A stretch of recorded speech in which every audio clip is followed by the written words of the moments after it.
A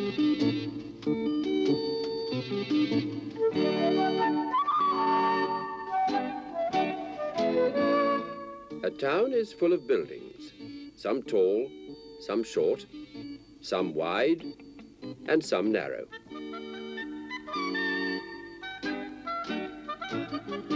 The buildings are flats and houses and factories and shops. They're built in streets. The streets have cars and buses and lorries driving along them. The cars and buses and the streets are full of people. In fact, there are a lot of people in a town. Do you live in a town?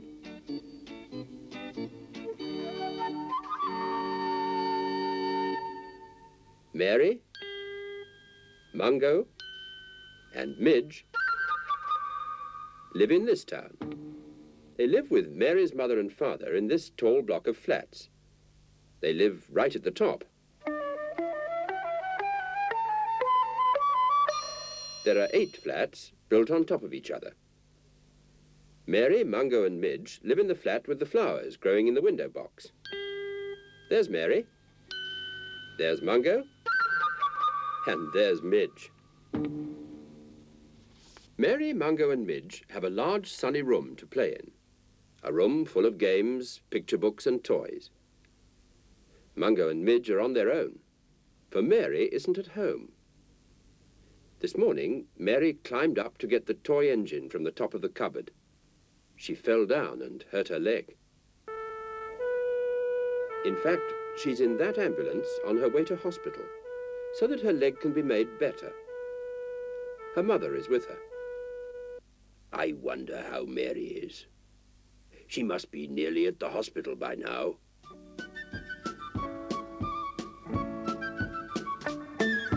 Midge, be careful, or you'll fall and hurt your leg too. Look out! Oh, I've hurt my tail. You silly mouse. I've told you to be careful. Have you really hurt yourself? Yes. Well, let me see. I think I'm all right. I just wanted something to do. I keep thinking about Mary. I suppose you could play your flute. Midge likes music. So does Mungo, although he doesn't usually like listening to Midge because Midge can only play one tune. You listen.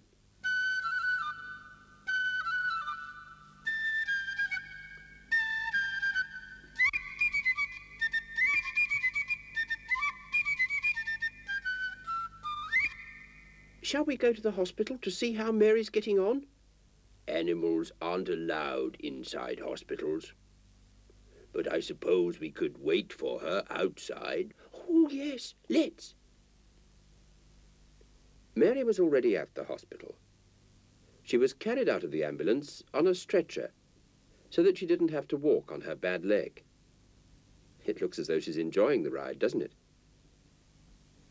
Mungo and Midge are on their way.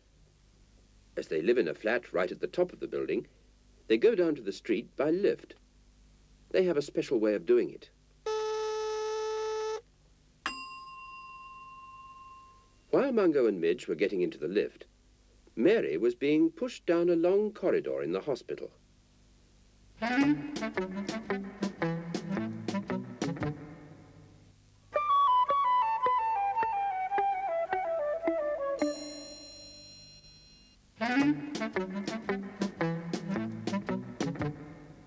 We must remember to make sure the lift door is shut. But as usual, Midge was in too much of a hurry. He was already running through the grass and the flowers on his way to the hospital. In the hospital, Mary was taken to a doctor who looked at her leg. He thought Mary might have broken a bone in her leg, but he wanted to have a special photograph taken of it so that he could see exactly what was wrong. Midge had got to the hospital. He knew he shouldn't really go inside, but he did want to see Mary, and he wanted to see what a hospital was like inside. But how could he get in without anybody seeing him? He looked around. He saw a man selling flowers. Lovely flowers! Buy some lovely flowers! Midge knew that sick people staying in hospitals liked having flowers given them, so those flowers would all be taken in. Midge hid in a bunch of red roses. He saw Mungo arrive. Mungo was looking for Midge, but Midge went on hiding because he knew Mungo would stop him going into the hospital. Mary was having a photograph taken of her leg. It was a special photograph called an X-ray. It showed the inside of her leg so that the doctor could see exactly where the bone was broken. Can you see? There's just a very small crack in the bone. Now the doctor knew where to mend it. In the meantime, a woman had bought the roses Midge was hiding in. She walked into the hospital. Midge was inside at last. Now, where was Mary? The woman with the flowers walked down the long corridor. When they got to the end, Midge jumped to the floor and looked round one of the doors. He saw a room with a man in a white coat standing beside a boy in a special chair which went up and back.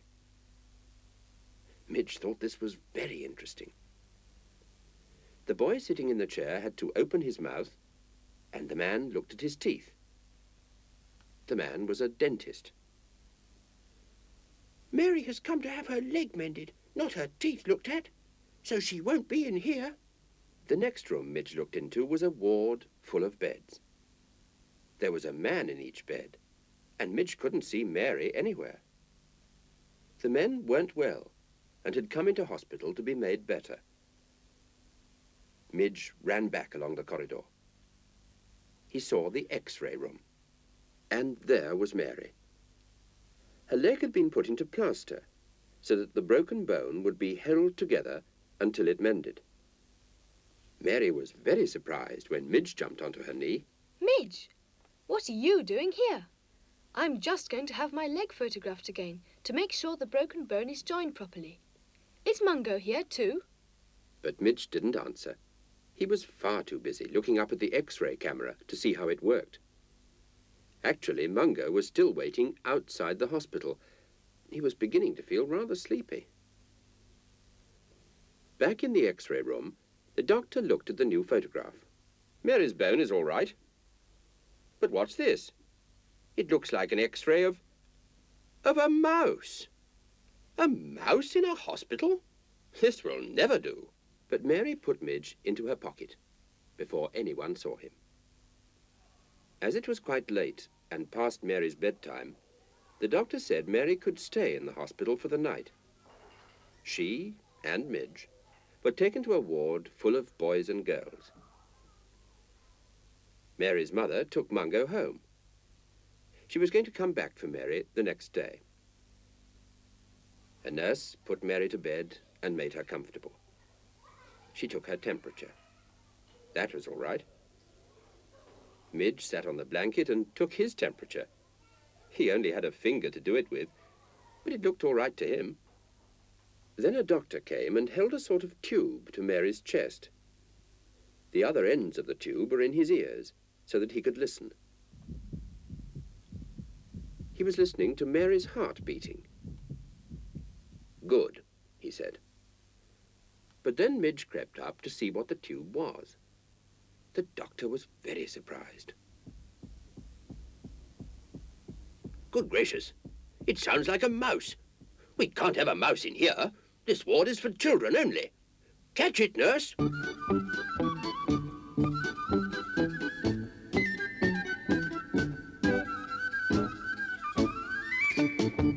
In the end, the doctor decided that Midge must have gone outside. But he hadn't. He was hiding behind Mary's pillow. Mary's leg felt a bit stiff and strange, but she knew she would have to get used to it until the bone mended. And when her supper arrived, she felt much better. Mary gave Midge a little bit of biscuit. Then Midge had a good look round the ward. There was a boy over there in bed reading, and a girl listening to the radio. She had earphones on, so that she was the only one who could hear it. There were some children out of bed playing on a table. Midge went over to have a look. They were doing a jigsaw puzzle. There was a baby crying in a cot. Midge picked up its rattle and shook it.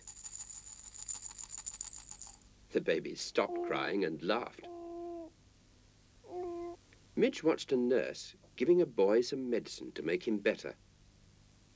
Midge thought the medicines looked very exciting, but even he knew that you must never take anything out of a medicine bottle without being told.